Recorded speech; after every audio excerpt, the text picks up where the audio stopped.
கிறிஸ்துவுக்குள் மிகவும் பிரியமானவர்களே, இயேசு கிறிஸ்துவின் நாமத்தில் உங்கள் யாவரையும் அன்போடு கூட நான் வாழ்த்துகிறேன். இந்த நாளிலும் தேவன் நம்மோடு கூட இடைப்படுகின்ற வார்த்தை சங்கீதம் 21 அதிகாரம் 3 உத்தம ஆசீர்வாதங்களோடு நீர் அவருக்கு எதிர்கொண்டு வந்து அவர் சிரசில் பொற்கிரீடம் தரிப்பிக்கிறீர். இதே வார்த்தை ஆங்கிலத்தில் rich blessings overflow with every encounter with you, and you placed a royal crown of gold upon his head.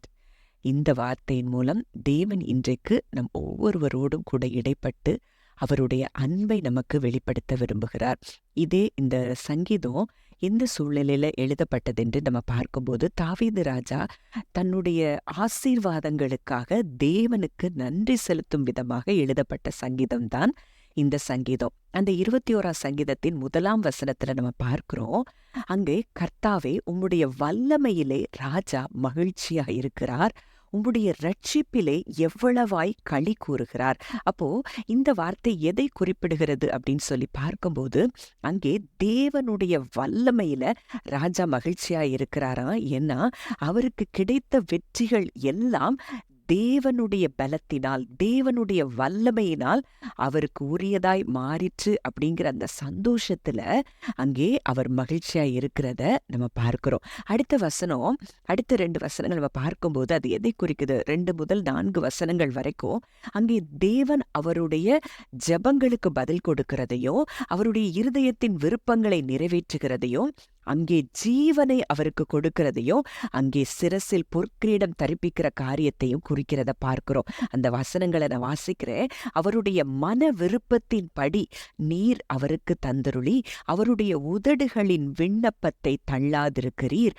உத்தம ஆசீர்வாதங்களோடு நீர் அவருக்கு எதிர்கொண்டு வந்து அவர் சிரசில் பொற்கிரீடம் தரிப்பிக்கிறீர்.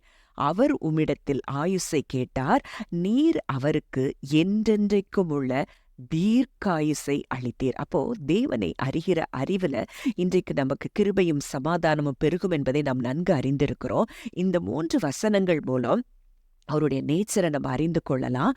அவர் அவருடைய பிள்ளைகளுடைய மன விருப்பத்தின்படி செய்கிற தேவனாயிருக்கிறார். நம்முடைய உதடுகளின் விண்ணப்பத்தை அவர் தள்ளாதிருக்கிற தேவனாயிருக்கிறார். இன்னைக்கு உங்க மனசுல நீங்க என்ன விரும்புறீங்க, என்ன ஆசைப்படுறீங்க, நீங்க என்ன அவர்கிட்ட கேட்டுட்டு இருக்கிறீங்க, இதை எல்லாவற்றையும் நிச்சயமாய் பெற்றுக்கொள்வீர்கள்.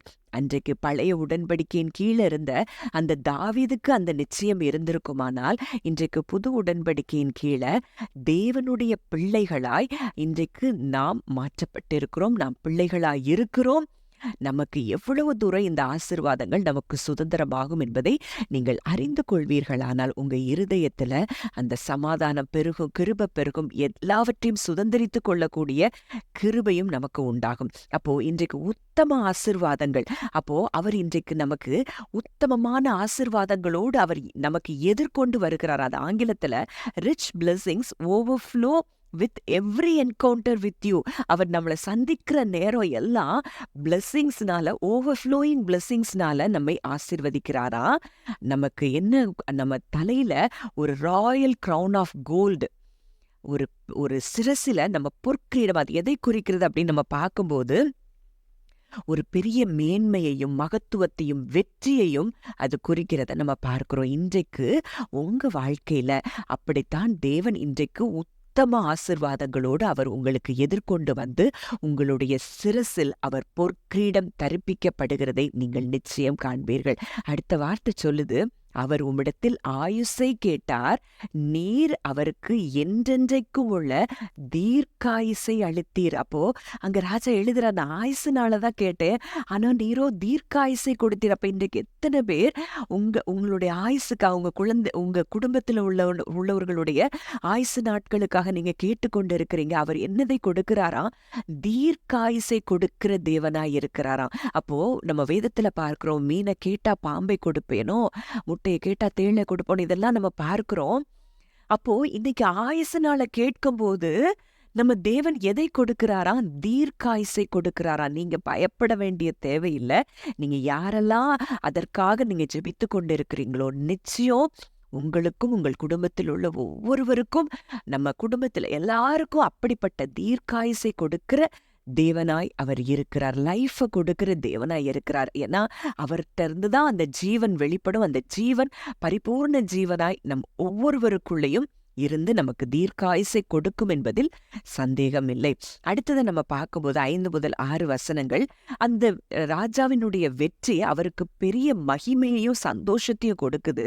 அது எதை வெளிப்படுத்துது அப்படின்னா, தேவனுடைய தயவையும் அவருடைய நன்மையான குணங்களையும் அன்பான குணத்தையும் வெளிப்படுத்துகிறதா இருக்குதுன்னு சொல்லி இந்த 2 வசனங்களும் சொல்லுகிறத பார்க்கிறோம்.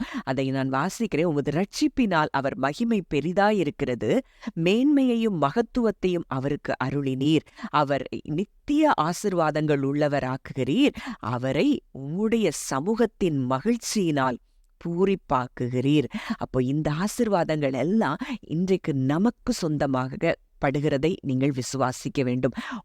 அவருடைய ரட்சிப்பினால் அவர் மகிமை எப்படி இருக்குதா, பெரிதா இருக்குதா, மேன்மையையும் மகத்துவத்தையும் உங்களுக்கு அவர் தருவார். உங்களை நித்திய ஆசீர்வாதங்கள் உள்ளவர் ஆக்குகிறார். அவருடைய சமூகத்தின் மகிழ்ச்சியினால், அவருடைய பிரசன்ஸ்ல இருக்கிற அந்த ஜாயில உங்களை என்ன செய்யறாராம், அவர் ஃபில் பண்றாராம். கடைசி வசனம் மிக முக்கியமான வசனம். ராஜா கர்த்தர் மேல் நம்பிக்கையா இருக்கிறார், உன்னதமானவருடைய தயவினால் அசைக்கப்படாதிருப்பார். அது ஆங்கிலத்துல for the king trusts endlessly in you and he will never stumble, never fail. Your forever love never fails and holds him firm. அப்போ இது எதை சொல்லுது? என்லெஸ்ஸா ராஜா அவர் மேல நம்பிக்கை வைத்திருக்கிறபடியினால அவன் என்ன செய்ய மாட்டானா, அசைக்கப்பட மாட்டானா. ஏன்னா அவருடைய never failing love, unending love அவனை என்ன செய்தான், உறுதியாய் பிடித்திருக்குதான். அதனால உங்களை யாரும் அசைக்க பண்ண முடியாது.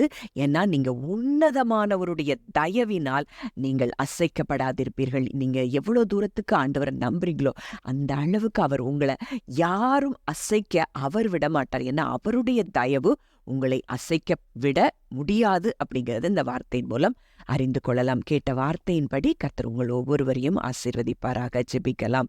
நல்ல தகப்பனே, நன்றியோடு உம்மை துதிக்கிறோம், ஸ்தோத்திரிக்கிறோம். அப்பா, கேட்ட வார்த்தையின்படி ஆண்டவரே உத்தம ஆசீர்வாதங்களோடு அப்பா உம்முடைய பிள்ளைகளை நீர் எதிர்கொண்டு வந்து ஆண்டவரே அப்பா அவர்கள் ஒவ்வொருவருடைய சிரசிலையும் பொற்கிரீடம் தரிப்பிக்கிறதற்காக வெற்றிகளையும் ஜெயங்களையும் ஆண்டவரே எல்லா சூழ்நிலைகளிலும் ஆண்டவரே அப்பா உம்முடைய அன்பையும் அப்பா நீர் அவர்கள் மேல் அன்பாய் இருக்கிறதையும் வெளிப்படுத்துகிற கிருபைக்காக நன்றி செலுத்துகிறோம். ஆயுசை கேட்டால் தீர்க்காயுசை கொடுக்கிற தேவன் அப்பா, மன விருப்பத்தின்படி தருகிற தேவன் அப்பா, இந்த வார்த்தைகளின்படி அப்பா ஒவ்வொருவரையும் நீர் ஆசீர்வதிக்கிற கிருபைக்காய் நன்றி செலுத்துகிறோம். ஒவ்வொருவருடைய மன விருப்பங்களையும் கர்த்தர் நிறைவேற்றுகிற கிருபைக்காய் நன்றி செலுத்துகிறோம். கேட்ட வார்த்தையின்படி கர்த்தர் ஆசீர்வதிக்கிற கிருபைக்காகவும் நன்றி செலுத்துகிறோம். இயேசுவின் மூலம் கேட்கிறோம் ஜீவனுள்ள நல்ல பிதாவே, ஆமேன்.